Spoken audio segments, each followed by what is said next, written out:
نحمده ونستعينه ونستغفره ونؤمن به ونتوكل عليه ونعوذ بالله من شرور أنفسنا ومن سيئات أعمالنا.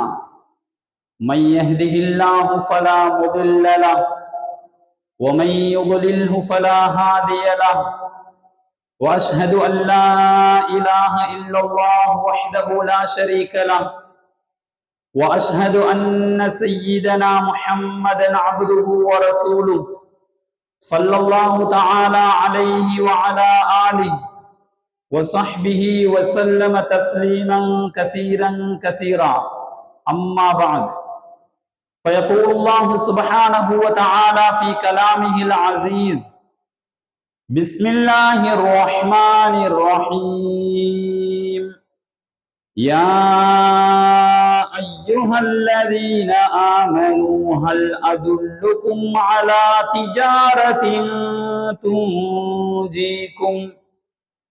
تنجيكم من عذاب أليم، تؤمنون بالله ورسوله وتجاهدون في سبيل الله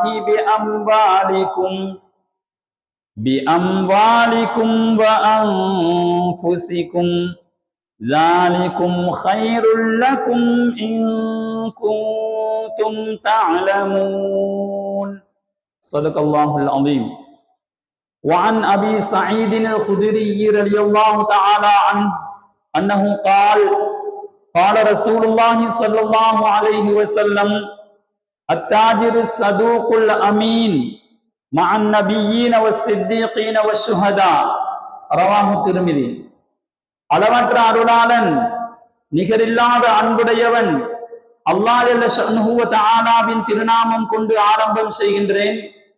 எல்லா புகழும் வல்லவன் அல்லாஹ் ஒருவனுக்கே உரித்தாகட்டும். அவன் தனித்தவன், இணை துணை அற்றவன், தன் அல்லாதவர்களை வணங்குவதை முற்றிலும் வெறுப்பவன் என சாட்சியும் சொல்லிக் கொள்கின்றேன். இவ்வுலகம் பாவங்கள் என்ற இருளினால் சூழப்பட்டிருந்த ஒரு காலகட்டத்தில் அல் ஹுதா என்ற நேர்வழியை ஏந்தி வந்த எங்கள் பெருமானார் அஹ்மது முஸ்தபா ஸல்லல்லாஹு அலைஹி வஸல்லம் அன்னவர்கள் மீதும் அவர்களுடைய அடிச்சுவடுகளை ஒன்றன் பின் ஒன்றாக எடுத்து நடந்த உத்தம சஹாபாக்கள், தாபிஈன்கள், தபஉ தாபிஈன்கள், கியாமத்துடைய நாள் வரை நான் ஒரு உண்மையான முஸ்லிம், எனது கோட்பாடு இஸ்லாம் என்ற அடிப்படையில் வாழுகின்ற ஒவ்வொருவர் மீதும் அஸ்ஸலாத்தனும் கருணையும் அஸ்ஸலாமனும் கடாட்சமும் என்றென்றும் உண்டாகட்டும். இறையில்லம் சமூகம் தந்திருக்கும் இஸ்லாமிய தோழர்களே, இஅ்திகாஃபுடைய நியத்துடன் அமர்ந்திருக்கும் அல்லாஹ்வின் நல்லடியார்களே, அல்லாஹ் எவைகளை எடுத்து நடக்கும்படி எங்களுக்கு கட்டளையிட்டிருக்கின்றானோ அவற்றை ஒவ்வொன்றாக எடுத்து நடப்பதற்கும், எதை செய்யக்கூடாது என்று விளக்கியுள்ளானோ அவற்றை விட்டு முற்றாக தவிர்ந்து கொள்ளும்படியும் முதற்கென் எனக்கும் அப்பால் உங்கள் அனைவர்களுக்கும் வசியத் என்னும் நற்கட்டளை பிறப்பித்துக் கொள்கின்றேன். அல்லாஹ் ஜல்ல ஷஅனுஹு வ தஆலாவினால் எங்களுக்கு வழங்கப்பட்ட தீனுல் இஸ்லாம் என்ற சத்திய மார்க்கம் பலவிதமான விதிமுறைகளை எங்களுக்கு வழங்கி இருக்கின்றது. ஒரு மனிதன் எவ்வாறு வாழ்ந்தால் அவன் இறைவனுடைய பொருத்தத்தை அடைந்து கொள்வான், எந்த முறையில் அவனுடைய வாழ்வை கழித்தால் உயர்தரமான சுவர்க்கத்தை அடைந்து கொள்வான், எந்த முறையில் இந்த உலகத்தில் வாழ்ந்துவிட்டு சென்றால் உலக மறுமையிலே பல அந்தஸ்துக்களை அடையலாம் என்ற எத்தனையோ உண்மைகளை எங்களுக்கு தீனுல் இஸ்லாம் எங்களுக்கு போதிக்கின்றது. அதற்கு மாறாக உலகத்தில் வாழுகின்ற போது தன்னுடைய இச்சைக்கு அடிபணிந்தவனாக குர்ஆன் ஹதீஸுடைய உலமாக்களுடைய இமாம்களுடைய கருத்துக்கள் எல்லாம் எங்களுக்கு தேவையில்லை, மனம் போன்ற போக்கிலே மனம் சொல்கின்ற வார்த்தைகளை எல்லாம் ஏற்று தான் நினைத்தபடி உலகத்தில் வாழ்ந்துவிட்டு சென்றால் அந்த மனிதனுடைய நஷ்டத்தை பற்றியும் குர்ஆன் சொல்கின்றது. அவன் செல்கின்ற இடங்களை பற்றி எல்லாம் குர்ஆன் விவரிக்கின்றது. அவனுடைய இறுதி நேரத்தில் அவனுடைய இந்த உலகத்தில் அவனுடைய உயிரை விடுகின்ற கடைசி தருணம் எவ்வாறு இருக்கும் அவனை அடக்கப்பட்டதற்கு பின்னால் அந்த மனிதனுடைய அந்த புதை குழி, யாருமே உதவிக்கு வராமல் இருக்கின்ற தனிமையில் கழிக்க இருக்கின்ற அந்த மன்னரை வாழ்வு எவ்வாறு இருக்கும், அந்த மனிதன் எவ்வாறு எழுப்பப்படுவான், அவனிடம் கேட்கப்படுகின்ற பயங்கரமான கேள்விகள், மீசானுடைய தராசில் அவனுடைய அந்த கெட்ட அமல்களின் காரணத்தினால் அவனுக்கு ஏற்படுகின்ற சஞ்சலமும் துக்கமும், அதே போன்று இறுதியாக அவன் செல்லவிருக்கின்ற பயங்கரமான நரகத்தை பற்றியெல்லாம் அல் குர்ஆன் போதிக்கின்றது. எனவே உலகத்தில் வாழுகின்ற போது ஒரு மனிதன் தான் நினைத்த முறையில் வாழ முடியாது. தனக்கு வயது வந்து விடுகின்றது, எது நல்லது எது தீயது என்று அவனுக்கு தெரிய வந்து விடுகின்றது.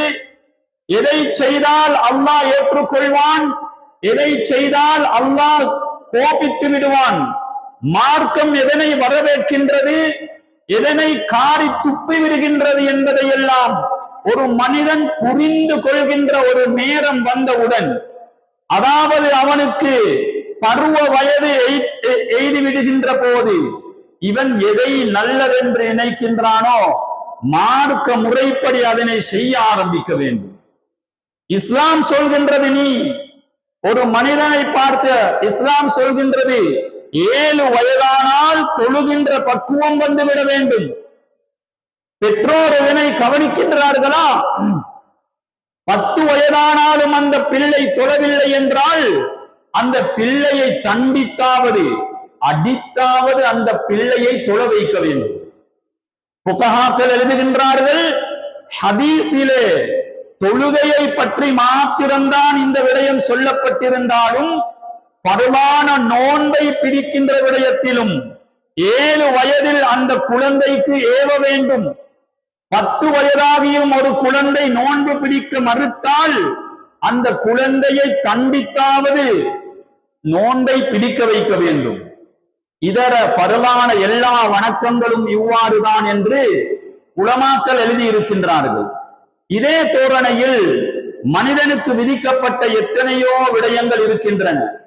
நாம் இந்த உலகத்தில் வாழ்ந்து கொண்டிருக்கின்ற இந்த வாழ்க்கை இது ஒரு சாதாரண குறுகிய கால வாழ்க்கை. இது ஒரு எந்த அளவிற்கென்றால் ஒரு சோதனை கூடம். சோதிப்பதற்காக வேண்டி நாம் சில காலங்கள் இங்கே வாழ்ந்து கொண்டிருக்கின்றோம்.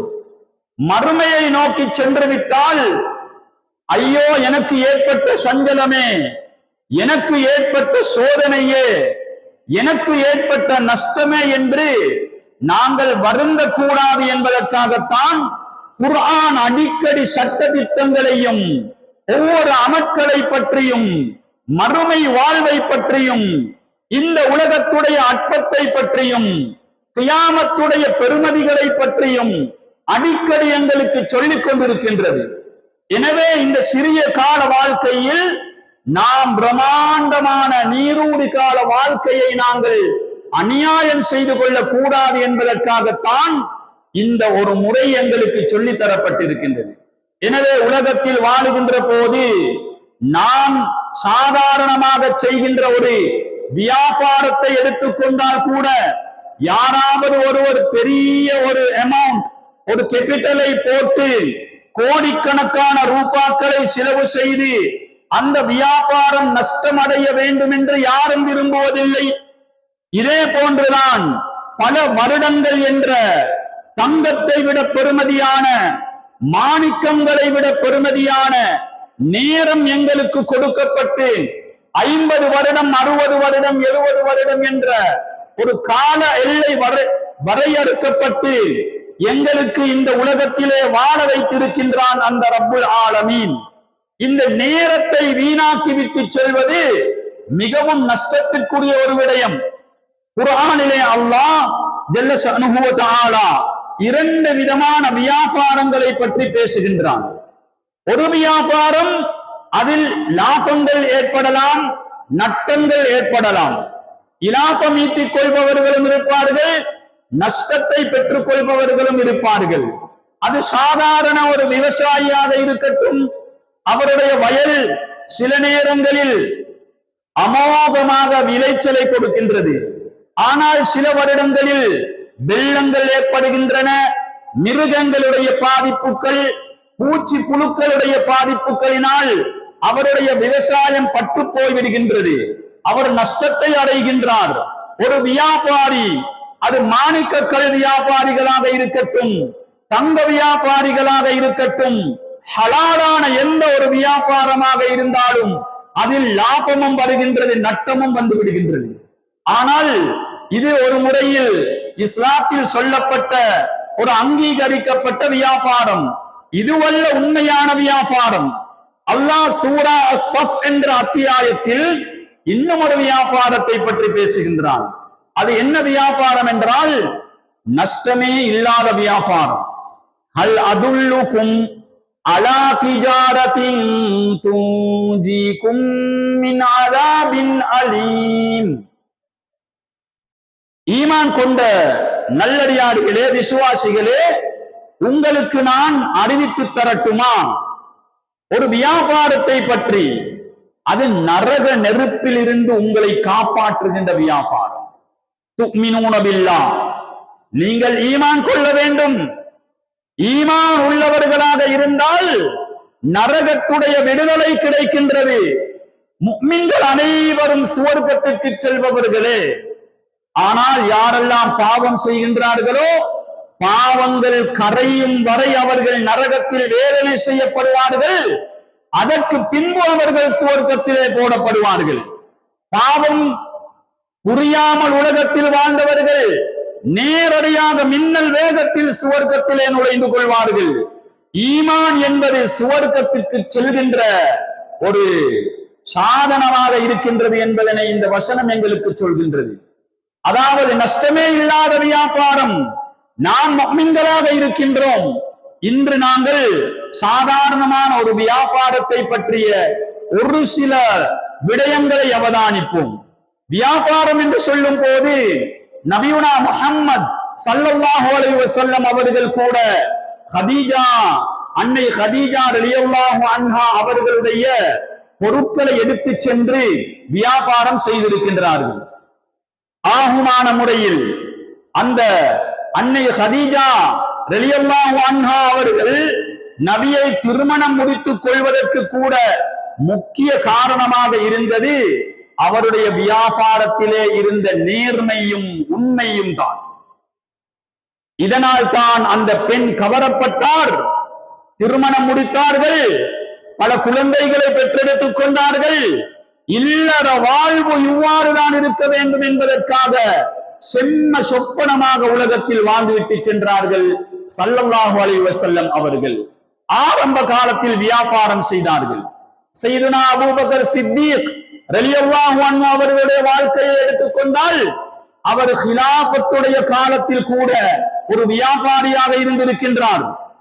புடவை வியாபாரங்கள் செய்திருக்கின்றார், டெக்ஸ்டைல்ஸ், இவ்வாறான வியாபாரங்கள் செய்த ஒரு மனிதனாக நாங்கள் சையதுனா அபூபக்கர் சித்தீக் ரலியல்லாஹு அன்ஹு அவர்களை வரலாற்றின் ஊடாக நாங்கள் அறிந்து கொள்கின்றோம். சையதுனா உஸ்மான் ரலியல்லாஹு அன்ஹு அவர்கள் மதீனாவிலே இருந்த ஒரு பிரம்மாண்டமான ஒரு கிணறு இருக்கின்றது. அந்த கிணறை ஒரு யூதனிடம் இருந்து வாங்கி விற்கின்ற, மக்களுக்காக சதகா தானம் செய்கின்ற அளவிற்கு மிக பெரும் ஒரு கோடீஸ்வரனாக, மிக பெரும் ஒரு வியாபாரியாக, மிக பெரும் ஒரு செல்வந்தராக இருந்தார் என்பதனை நாங்கள் வரலாற்றின் ஊடாக அறிந்து கொள்கின்றோம். சையதுனா அபூபக்கர், அதாவது அப்துர் ரஹ்மான் பின் அவுஃப் ரலியல்லாஹு அன்ஹு அவர்கள் மக்காவிலே இருந்த ஆகப்பெரிய ஒரு வியாபாரி. இவர்கள் அனைவரும் நெறிமுறை தவறாமல் தன்னுடைய வியாபாரத்தை செய்தார்கள். இஸ்லாம் என்ன சொல்கின்றது?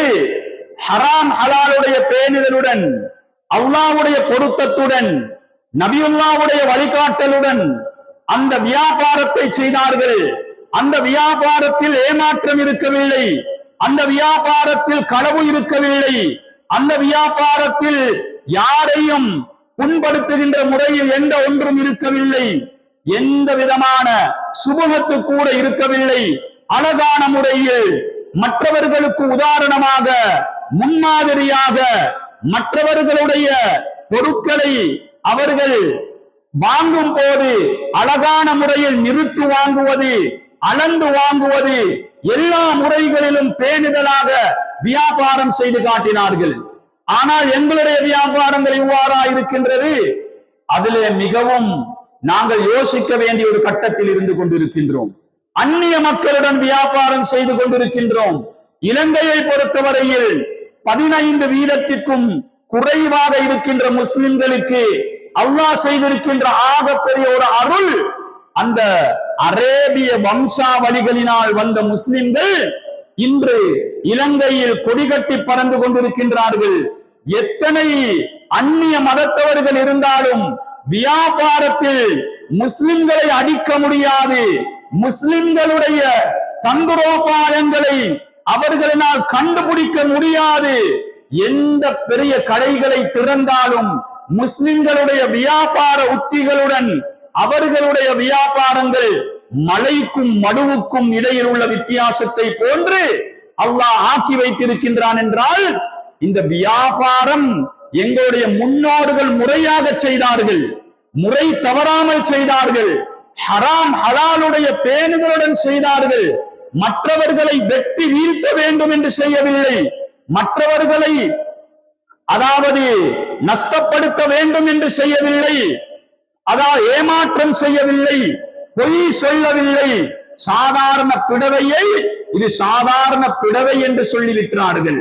சாதாரண தங்க கடைக்காரரை எடுத்துக்கொண்டால் கூட என்ன செய்தார்கள்? அக்காலத்தில் இது 22 கரட் என்றா 22 கரட் என்று சொல்லி விற்பார்கள். இன்று என்ன நடக்கின்றது? போலியான தங்கங்களை விற்கின்றார்கள், தங்கத்தை போன்று உள்ள பொருட்களை விற்கின்றார்கள். 19 கரட் உடைய தங்கத்தை 22 கரட் என்று விற்கின்றார்கள். அதே போன்று உல்லாச பிரயாணிகளாக வருகின்ற அந்நிய நாட்டு மக்களுக்காக இவர்கள் இதை பயப்படாமல் எடுத்துக்கொண்டு போயிடும். இது நல்ல மாணிக்கம், இது கோடிக்கணக்கில் பெறுமதியான மாணிக்கம் என்று விற்கின்றார்கள். ஆனால் அது வெறுமனே எங்கள் நாட்டில் மாத்திரமல்ல, எங்கும் செல்லுபடியாகாத இந்த கல்லுல எத்தனையோ டிசைன்கள் இருக்கின்றன. சுட்ட கல்லு, சுடாத கல்லு, வெட்டின கல்லு, வெடிச்ச கல்லு என்றெல்லாம் இருக்கின்றது. இதையெல்லாம் படித்தவர்கள் அந்நிய நாட்டு மக்களுக்கு, உல்லாச பிரயாணிகளுக்கு தங்கங்களை விற்கின்றார்கள், மாணிக்கங்களை விற்கின்றார்கள், ஏமாற்றம் செய்கின்றார்கள், பொய் சொல்கின்றார்கள். இறைச்சி கடைக்காரரில் இருந்து இன்று மாணிக்க வியாபாரிகள் வரை ஏமாற்றமும் களவும் பொய்யும், அந்நியவர்களை ஏமாற்றுவது, அநியாயம் செய்வது என்று அப்படியே எல்லா இஸ்லாமிய முறைகளை மறந்ததன் காரணத்தினால் அல்லாஹ் இந்த வியாபாரத்தில் இருந்த பரக்கத்தை அவ்வாறு கலட்டி எடுத்து விட்டான். இன்றும் எத்தனையோ பெரும் பெரும் வியாபாரிகள் இருக்கின்றார்கள். கேட்டா ஹாஜி சரியான நஷ்டமாயிக்குது, வியாபாரம் செய்கின்றோம், மனதில் நிம்மதி இல்லை, வியாபாரம் செய்கின்றோம், குடும்பத்தில் பிரச்சனை, பிள்ளைகளுக்கு மத்தியில் பிரச்சனை. முந்தி இருந்த அந்த பரக்கத்தை அல்லாஹ் முழுமையா எடுத்துட்டான். பார்த்தா என்ன, இன்றைக்கு கல்லு கோலையில போயிட்டு ஒருத்தனுக்கு ஏமாத்தி பிசினஸ் பண்ணிப்பார். இவைகள் தான் அநியாயங்கள் கியாமத்துடைய நாளிலும் பலவிதமான இருள்களாக வரும். அதனுடைய சில விடயங்களை அல்லாஹ் உலகத்தில் காட்டி விடுவான். வாழ்க்கையில் பாதிப்பு ஏற்படுகின்றது என்றால் மார்க்கத்தில் இருந்து நாங்கள் வழி தவறி செல்கின்றோம் என்று அர்த்தம். அபூபக்கர் சித்திக், அப்துல் ரஹ்மான் பின் அவுஃப் ரலியல்லாஹு அன்ஹு மக்கால இருந்து வெறும் கையுடன் சென்றார்கள். ஸல்லல்லாஹு அலைஹி வஸல்லம் அவர்கள் இவருடைய நிலைமையை பார்த்து கவலைப்பட்டார். பெரும் கோடீஸ்வரராக இருந்தவர், மக்காவை ஆட்டி படைத்தவர்கள், மக்காவில் இருந்த ஆகப்பெரிய ஒரு பணக்காரன் மதீனாவில் வெறும் கையோடு இருக்கின்றாரே என்று கவலைப்பட்டு என்ன செய்தார்? மதீனாவிலே இருந்த அன்சாரி சஹாபிகளில் ஒருவரான ஸஅத் இப்னு ரபியா ரலியல்லாஹு அன்ஹு, அவர் பெரும் ஒரு வியாபாரி, அவருடன் இவரை இணைத்து விட்டார் ஸல்லல்லாஹு அலைஹி வஸல்லம். அந்த ஸஅத் இப்னு ரபியா எவ்வளவு முக்கியமான சஹாபி என்றால், இந்த அப்துல் ரஹ்மான் பின் அவுஃபை கூப்பிட்டு சொல்கின்றார்கள், எனக்கு 2 மனைவியர்கள் இருக்கின்றார்கள். உங்களுக்கு அந்த 2இல் எது அழகான மனைவியாக விளங்குகின்றதோ அதனை நீங்கள் சொல்லுங்கள், அவளை நான் தலாக் சொல்லி விடுகின்றேன், அந்த மனைவியை நீங்கள் திருமணம் முடித்துக் கொள்ளுங்கள். எனக்கு கோடிக்கணக்கான சொத்துக்கள் இருக்கின்றன, அந்த சொத்துக்களில் பாதியை நான் உங்களுக்கு கொடுத்து விடுகின்றேன். எதற்காக தெரியுமா? நபியுனா ஸல்லல்லாஹு அலைஹி வஸல்லம் அவர்கள் என்னுடன் உங்களை இணைத்து விட்டாரே அந்த மரியாதைக்காக என்று சொன்னார்கள். ஆனால் அந்த அப்துல் ரஹ்மான் பின் அவுஃப் அவ்வாறு செய்யவில்லை.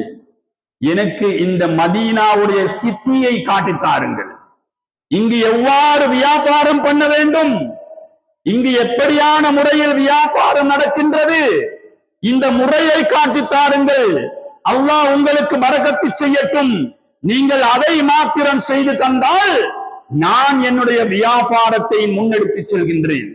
பின்பு மக்காவில் இருந்ததை விட பன்மடங்கு பெரும் பெரும் சொத்துக்களுக்கு அதிபதியான ஒரு கோடீஸ்வரனாக மாறினார் என்பதனை அப்துல் ரஹ்மான் பின் அவுஃபுடைய வாழ்க்கையின் மூலம் ரலியல்லாஹு அன்ஹு அதன் மூலம் நாங்கள் தெரிந்து கொள்கின்றோம். இவருடைய 3 ஸ்பெஷாலிட்டி இருக்குது. அந்த 3ஐயும் இன்று சொல்ல கிடைக்குமோ தெரியாது.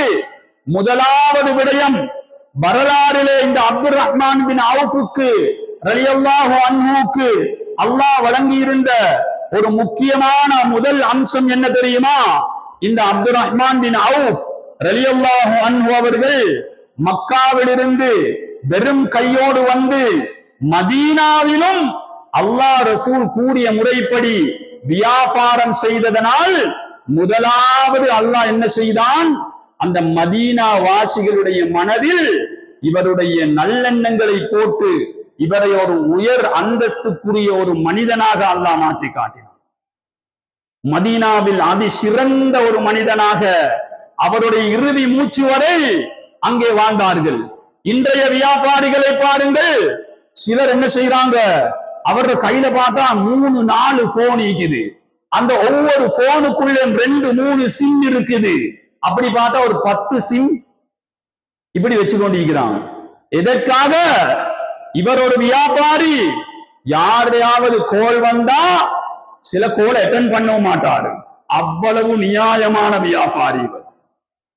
அதாவது எத்தனையோ பேருக்கு அநியாயம் செய்திருப்பார், எத்தனையோ பேரை ஏமாற்றி இருப்பார், கடன் எடுத்திருந்தால் கொடுக்க மாட்டார், கொடுத்த கடன்களை அதாவது முறைகேடாக கடன்களை பெற்றிருப்பார், அல்லது வட்டியுடன் சம்பந்தமாகி இருப்பார்.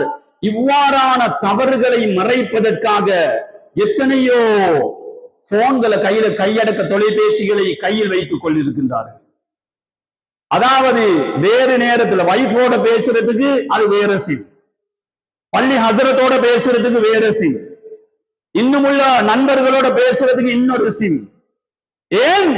உள்ளத்தில் இருக்கின்ற அந்த வஞ்சகம், அந்த களவு, அந்த ஏமாற்றம், இப்படியான களவு கிரைம்ஸ், இவருடைய தவறுகள் இவரை இப்படியான வழியில் இட்டுச் செல்கின்றது. இவ்வாறு நடந்து கொள்ளவில்லை அப்துல் ரஹ்மான் பின் அவுஃப் ரலியல்லாஹு அன்ஹு.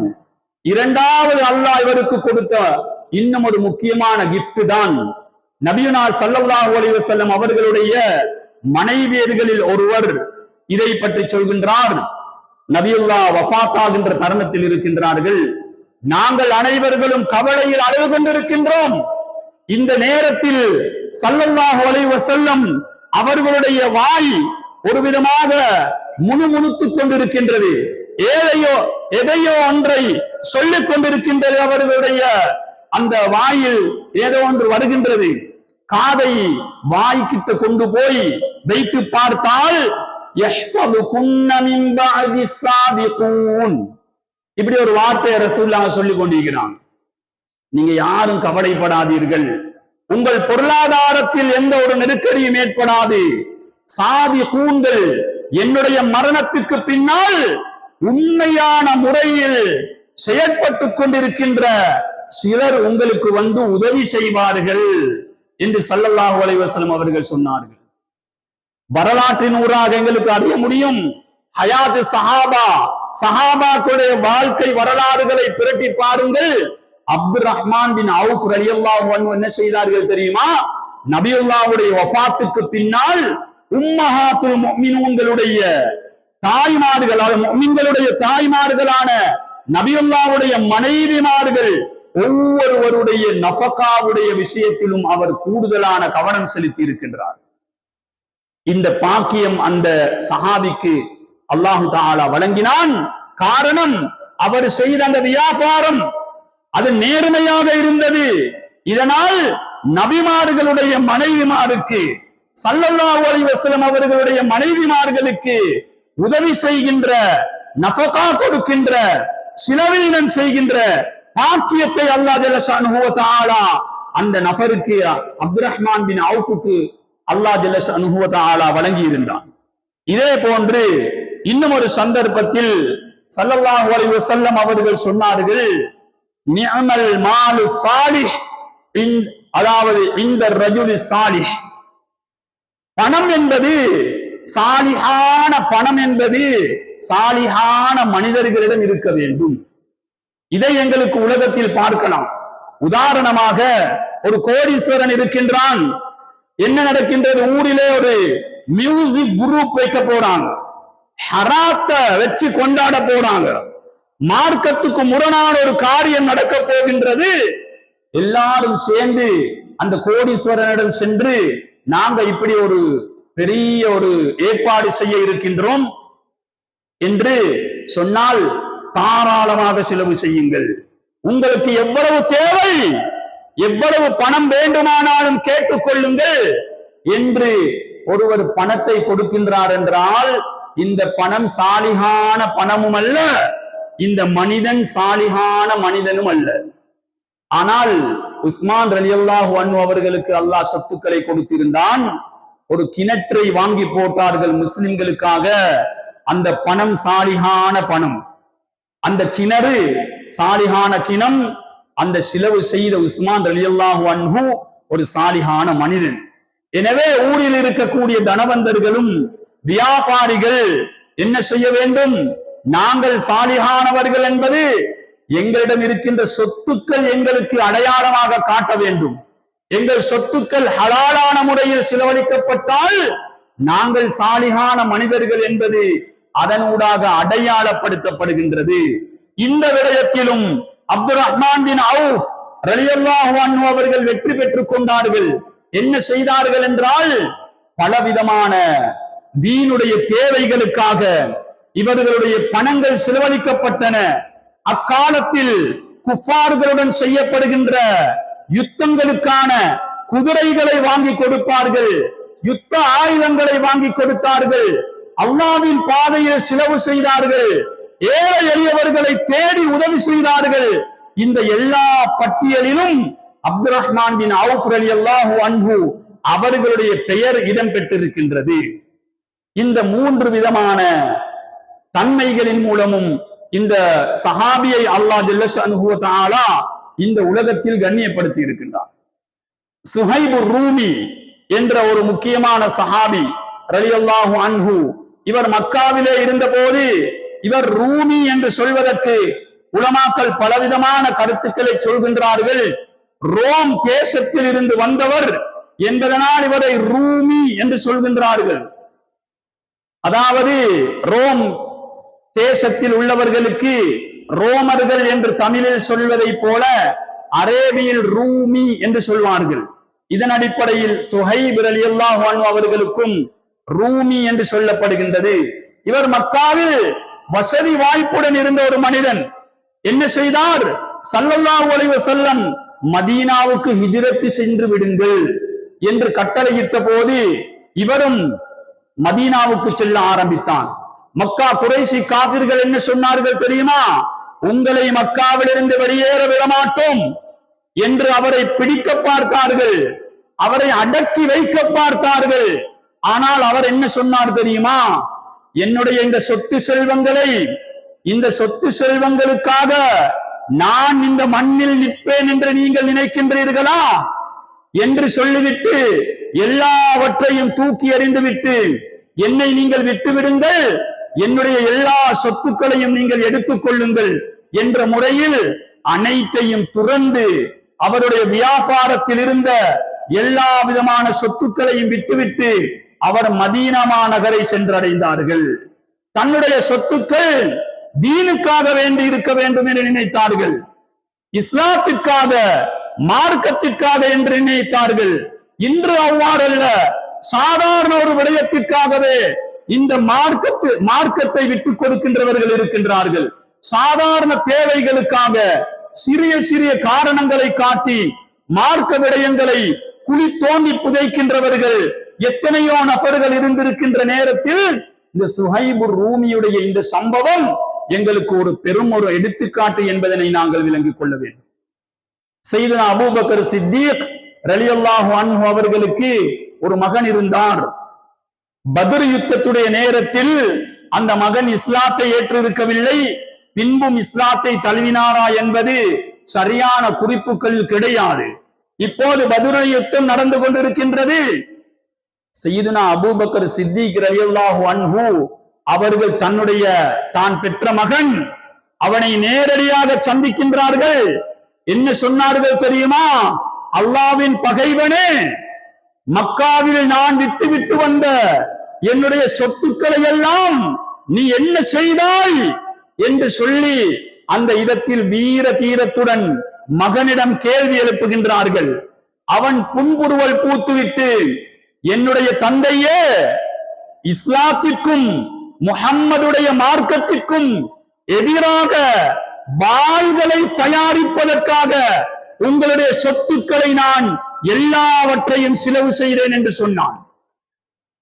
அதாவது சையதுனா அபூபக்கருடைய ரலியல்லாஹு அன்ஹுடைய எல்லா சொத்துக்களும் அந்த மக்காவிலே விட்டுவிட்டுத்தான் நபியுடன் அவ்வாறு ஹிஜ்ரத்துடைய பயணத்தை மேற்கொண்டார் என்பதனை நாம் மிக தெளிவாக விளங்கிக் கொள்ள வேண்டும். எனவே எங்களிடம் கிடைத்திருக்கின்ற இந்த வியாபாரமாக இருக்கட்டும், உத்தியோகங்களாக இருக்கட்டும், ஒவ்வொருவருடைய தொழில் துறவுகளாக இருக்கட்டும், அதன் மூலம் வருகின்ற லாபங்கள் இஸ்லாம் சொல்கின்ற முறையில் இருக்க வேண்டும், இஸ்லாம் எங்களுக்கு அளித்த முறையில் இருக்க வேண்டும். இல்லாவிட்டால் எங்களுடைய முன்னால் வாழ்ந்த இந்த மண்ணிலே வந்து சேர்ந்த அரேபியர்களுடைய ஹிஸ்டரிகளை எடுத்து பாருங்கள், அவர்களுடைய வாழ்க்கை வரலாறை எடுத்து பாருங்கள். அவர்கள் உயிருடன் இருந்திருந்தால் எங்களை பார்த்து காரி துப்புவார்கள். என்ன நடந்தது இன்று? அதாவது கண்டி மாவட்டத்தை சென்று பாருங்கள், அதே போன்று பேருவளை பகுதியை சென்று பாருங்கள், அதாவது காலியிலும் சில இடங்களை எங்களுக்கு எடுத்துக் கொள்ளலாம். அந்த அரேபியர்கள் வந்த இடங்கள், அவர்கள் அதாவது கப்பல் துறை என்றெல்லாம் சில இடங்களுக்கு பெயர் வந்திருக்கின்றது. அரேபியர்கள் வந்து இறங்கிய இடங்கள், அந்த வாகனங்கள், கப்பல்கள் வந்து ஒதுங்கிய தளங்கள், இங்கே வந்து வியாபாரிகளாக வந்தார்கள், பெரும் பெரும் வைத்தியர்களாக வந்தார்கள். வியாபாரத்துடைய தந்தைகள் அவர்கள். அவர்கள் காட்டிய நேர்மைகளும் அவர்கள் காட்டிய உத்திகளும் எங்களிடம் முழுமையாக இருக்க வேண்டும் என்றால் நாங்கள் முறையான வியாபாரத்தை செய்ய வேண்டும்.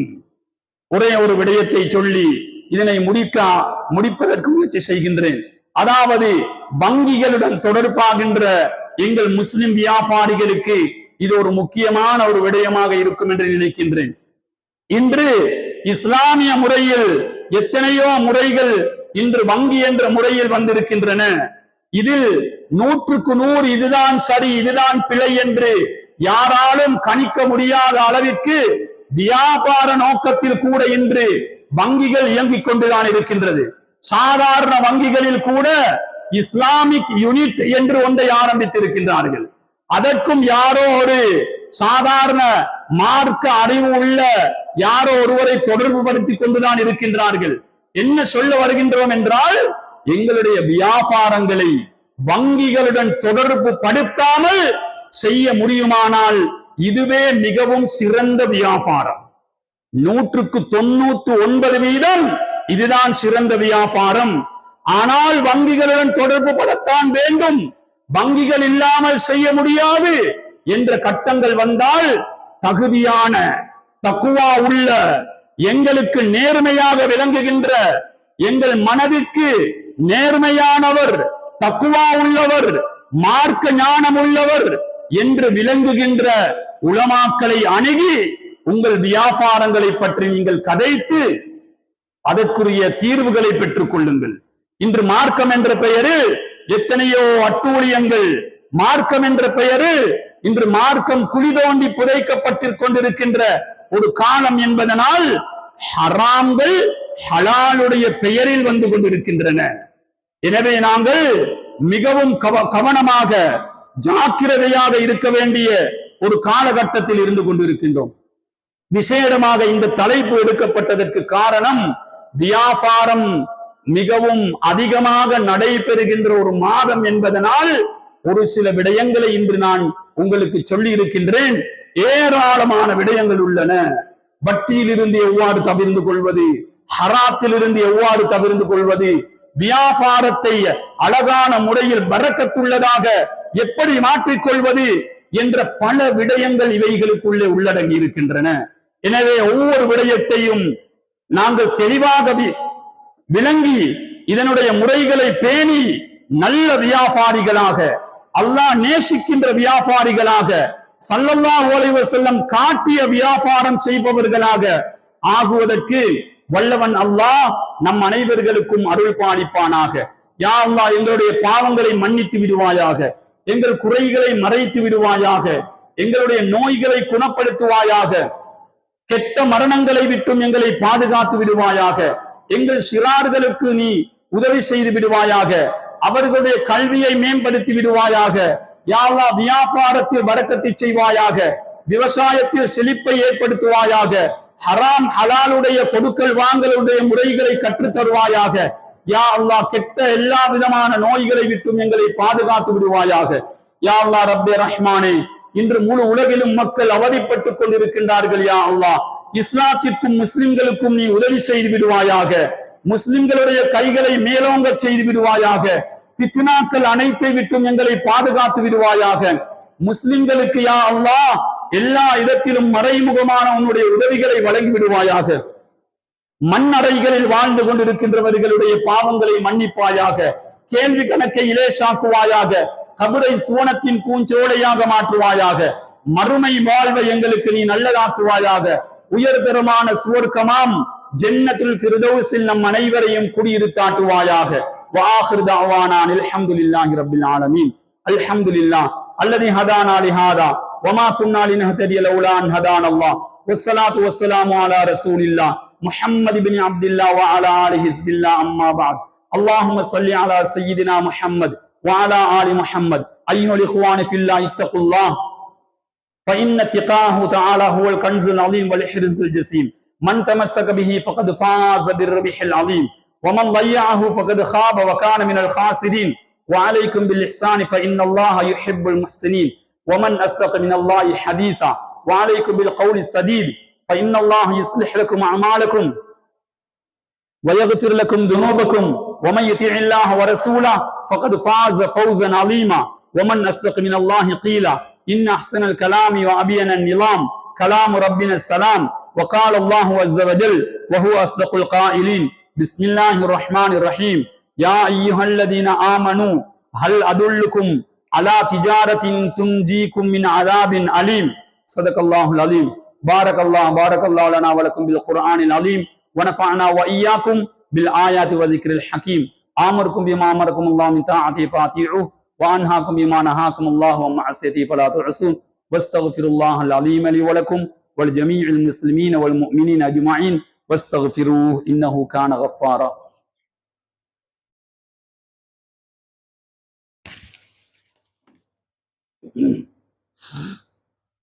اللهم صل وسلم على سيدنا محمد وعلى سيدنا محمد.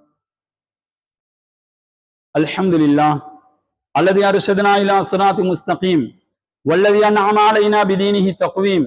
وأشهد أن لا إله إلا الله وحده لا شريك له وأشهد أن سيدنا محمد عبده ورسوله صلى الله على رسوله الأمين سيدنا محمد وعلى آله وأصحابه ومن تبعهم بإحسان إلى يوم الدين. أما بعد أيها الإخوان في الله اتقوا الله فإن أكرمكم عند الله يتقاكم.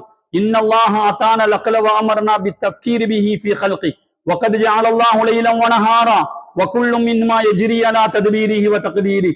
فإذا أدبر النهار وأقبل الليل وأقبل النهار فيجب علينا أن نتأمل في هذا، من يفعل هذا وما قاعدة هذا ولمن قاعدة هذا. فيا أيها الإخوان في الله اعبدوا الله حق عبادته، هذه غاية الأهداف. وتفكروا في خلق الله ولا تهملوا لحظة ما في اتباع الشهوات، واتبعوا كتاب الله وسنة رسوله صلى الله عليه وسلم لكي لا تكونوا في الضلالة وكل ضلالة في النار. قال رسول الله صلى الله عليه وسلم تركت فيكم أمرين لن تضلوا ما تمسكتم بهما، كتاب الله وسنة رسوله صلى الله عليه وسلم. اللهم اجعلنا ممن يؤدي فرائضك وانتهي عن نواهيك، وجعلنا من عبادك الصالحين، واحشرنا غدا في زمرة الأولياء والعلماء والمتقين. اللهم ارض عن الخلفاء الراشدين أمير المؤمنين أبي بكر الصديق رضي الله عنه، وعمر بن الخطاب رضي الله عنه، وعثمان بن عفان رضي الله عنه، وعلي بن أبي طالب رضي الله تعالى عنهم، وارض عن أمهات المؤمنين أزواج رسول الله صلى الله عليه وسلم وسائر الصحابة أجمعين، وارض عنا معهم برحمتك يا أرحم الراحمين. اللهم اغفر لنا وللمؤمنين والمؤمنات والمسلمين والمسلمات الأحياء منهم والأموات، إنك سميع قريب مجيب الدعوات يا قاضي الحاجات. اللهم أجرنا من النار، اللهم أجرنا من النار، اللهم أجرنا من النار. اللهم لا تشوي خلقنا بالنار ولا تجعلنا من حطب النار، فإنها بئس الدار وبئس المسوى وبئس القرار.